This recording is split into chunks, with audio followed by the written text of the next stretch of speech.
উত্তৰ দিয়কচোন। কুইজ অভিনাভ বাবা উত্তৰ দিয়কচোন। শিক্ষা মন্ত্ৰকেৰ নিজকে শিৱৰ দোষ নদী বুলি ভাবে। সেইদিনা যে শিৱ নদীৰে সেইটো কিন্তু মেকিং দেই। সেইদিনাখনি যে শিৱ লগ দিছিলে এইটো কিন্তু মেকিং দেই। সেইদিনাখনি ভিডিঅ'টো একদম মেকিং মই কৈছোঁ। কুকুৰৰ চৰিত্ৰ পিছফালৰ পৰা বোকা। কুকুৰৰ চৰিত্ৰ পিছফালৰ পৰা বোকা। জাৰি দিলে জ্বৰ ভাল হয়। যদি জ্বৰ হোৱা মানুহজনক জাৰি দিলেই ভাল হয়। কোনভাগ মন্দিৰত তন্ত্ৰ কৰা দেখিছেহে? কোনভাগ মন্দিৰত তন্ত্ৰ কৰা দেখিছেহে? শিক্ষা মন্ত্ৰৰ মাতটো যে নোহোৱা হৈ যায়, জাৰি পেলাই কিয় ভাল কৰিব নোৱাৰে? তেতিয়াহ'লে শিক্ষা মন্ত্ৰৰ মাতটো যে নোহোৱা হৈ যায়, মাতটো যে নোলোৱা হৈ যায়, জাৰি পেলাই কিয় ভাল কৰিব নোৱাৰে? তেওঁ কিয় ডাক্তৰৰ ওচৰলৈ গ'ল? তেওঁ কিয় ডক্তৰৰ ওচৰলৈ গ'ল? শৰাইৰ বাবদ যে 500 টকা মাননি দিবই লাগিব, সেইটো তেওঁ কি কাৰণত আপোনালোকে ভাবিলে? শৰাইৰ বাবদ যে 500 টকা মাননি দিবই লাগিব, সেইটো নিয়ম কি কাৰণে আপোনালোকে বান্ধিলে? ভগৱানে আপোনালোকক সপোনত দেখুৱাইছিল নেকি যে ভক্তসকলৰ পৰা শৰাইৰ নামত 500 টকা দিব লাগিব? ভগৱানে আপোনালোকক সপোনত দেখাইছিল নেকি যে ভক্তসকলৰ পৰা শৰাইৰ নামত 500 টকা দিব? ঘৰলৈ উভতাৰ সময়ত প্ৰসাদৰ টোপোলাটোৰ নামত যে 100 টকাটো লয়। শৰাই বাবদ পইচা দিয়াৰ পিছতো ঘৰলৈ আহিবৰ সময়ত যে প্ৰসাদৰ টোপোলাৰ কাৰণে 100 টকা লয়, কি ভিত্তিত আপোনালোকে সেই 100 টকাটো লয়? অগ্নিনাভৰ অৰ্থ মোক আপোনালোকে ক'ব। অগ্নিনাভৰ অৰ্থ আপোনালোকে মোক ক'ব। ভাৰতত এনেকুৱা কোনভাগ মন্দিৰ আছে য'ত মহিলাই পীড়াত বহি পূজা কৰে? ভাৰতত এনেকুৱা কোনভাগ মন্দিৰ আছে য'ত মহিলা পূজাৰীয়ে পীড়াত বহি পেলাই পূজা কৰে?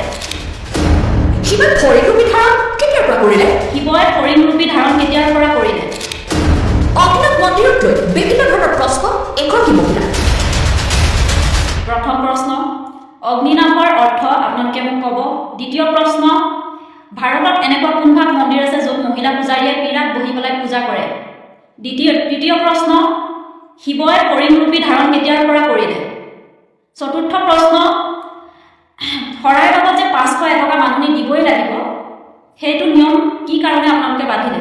ভগৱানে আপোনালোকক সপোনত দেখাইছিল নেকি যে ভক্তসকলৰ পৰা শৰাই নামত 500 টকা দিব? আৰু এই ভক্ত গৈছে মনৰ আশা, তেওঁলোকে মনৰ ইচ্ছা ন, তেওঁলোকে যিমান পইচা দিব বিচাৰে দিব। তাৰপিছত ছেকেণ্ড প্ৰশ্নটো হৈছে, শৰাই বাবদ পইচা দিয়াৰ পিছতো ঘৰলৈ আহিবৰ সময়ত যে প্ৰসাদৰ টোপোলাৰ কাৰণে 100 টকা লয়, কি ভিত্তিত আপোনালোকে সেই 100 টকাটো লয়? তাৰপিছত আৰু কেইটামান প্ৰশ্ন আছে। সেইদিনাখনি যে শিৱ লগ দিছিলে এইটো কিন্তু মেকিং দেই। সেইদিনাখনি ভিডিঅ'টো একদম মেকিং মই কৈছোঁ। তেওঁলোকে সেইদিনাখনি নিউজৰ কিছুমান চেনেল মাতিছে। তাৰপিছত তেওঁলোকে সেইদিনাখনি এজন চেলিব্ৰিটি মাতিছে যাতে শিৱ লম্ভাৰ কাহিনীটো অসমত মানে একদম বহলভাৱে প্ৰচাৰ হ'ব পাৰে। কাৰণ চেলিব্ৰিটি কৈছে, চেলিব্ৰিটি যদি বাইক দিয়ে যে মোক জৰা ফুকা কৰাৰ কাৰণে মোৰ মানে ভাল হৈছে, তেতিয়া অসমবাসীয়ে বিশ্বাস কৰিব। কিমান লজিক মাই আছে আপোনালোকে চাওকচোন। আপোনালোকে বুজিহে পোৱা নাই, হয়নে? অসমবাসীয়ে তেতিয়া বিশ্বাস কৰিব, কাৰণ আমাৰ ডাঙৰ চেলিব্ৰিটিসকলে কৈছে যে আমাৰ ভাল হৈছে, জ্বৰ জাৰি দিলে ভাল হয়। আপোনালোকে গম পায়নে যে তন্ত্ৰ মন্ত্ৰ আইনমতে দণ্ডনীয়? কোনভাগ মন্দিৰত তন্ত্ৰ মন্ত্ৰ কৰা দেখিছেহে? যদি জ্বৰ হোৱা মানুহজনক জাৰি দিলেই ভাল হয়, তেতিয়াহ'লে শিখা মজুমদাৰৰ মাতটো যে নোহোৱা হৈ যায়, মাতটো যে নোলোৱা হৈ যায়, জাৰি পেলাই কিয় ভাল কৰিব নোৱাৰে? তেওঁ কিয় ডক্তৰৰ ওচৰলৈ গ'ল? সেইখিনি প্ৰশ্নৰ উত্তৰ মই বিচাৰোঁ।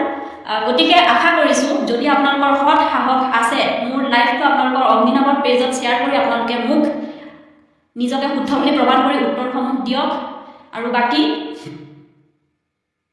বাকী আপোনালোকে নিউজত দিয়ে, মোক লৈ ট্ৰল কৰে, মোক লৈ বেয়া কমেণ্ট কৰে, মোৰ গাত নালাগে। কাৰণ শুদ্ধ পথত আছোঁ। যিদিনাখনি আপোনালোকে গম পাব যে শিখা মজুমদাৰ বেজবৰুৱা এগৰাকী ভণ্ড আছিল, এগৰাকী ব্যৱসায়িক আছিল, মন্দিৰৰ নামত লুটি পুতি ঘৰে গাড়ীয়ে কিনি একদম ডাঙৰ বোলে অট্টালিকা কিনি এজনী বোলে কোটিপতি হ'ল, সেইদিনাখনি কিন্তু কমেণ্ট কৰাৰ পৰা মুখ লুকুৱাই কেতিয়াও নাথাকিব।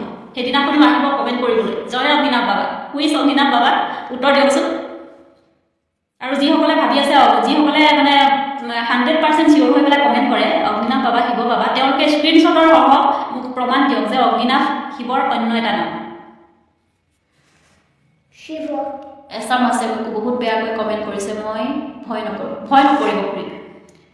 আপুনি যদি ভয় কৰে, আপুনি যদি কমেণ্টটো অফ কৰি দিয়ে, তেওঁলোকে ভাবিব যে ভয়াতুৰ, সেইকাৰণে ভয়তে কমেণ্টটো অফ কৰি দিছে। মই কমেণ্ট অফ কৰা নাই। মোলৈ বহুতে মেছেজ কৰি আছে, বাইদেউ কমেণ্টটো অফ কৰি দিয়ক, কমেণ্টটো অফ কৰি দিয়ক। কিয় অফ কৰিম? শুদ্ধ কথা কৈছোঁ ভাই। মইতো উলংগ হৈ ভিডিঅ' বনোৱা নাই, হয়নে নহয়?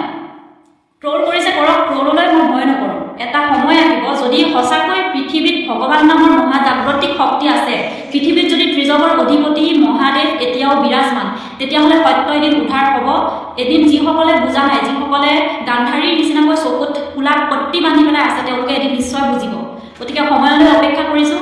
মানুহ পৰিস্থিতিৰ দাস। গতিকে এদিন পৰিস্থিতি এনেকুৱা এটা সময় আনিব যিসকলে আজি নিগেটিভ কমেণ্ট কৰিছে সেইসকলে এটা সময়ত নিজেই মানে নিজক প্ৰশ্ন কৰিব যে আমি ভুল আছিলোঁ, আমি কিমান ভুল আছিলোঁ নিজেই বুজি পাব, নিজেই আহি লাষ্টত বাধ্যত পৰি কমেণ্ট কৰিব।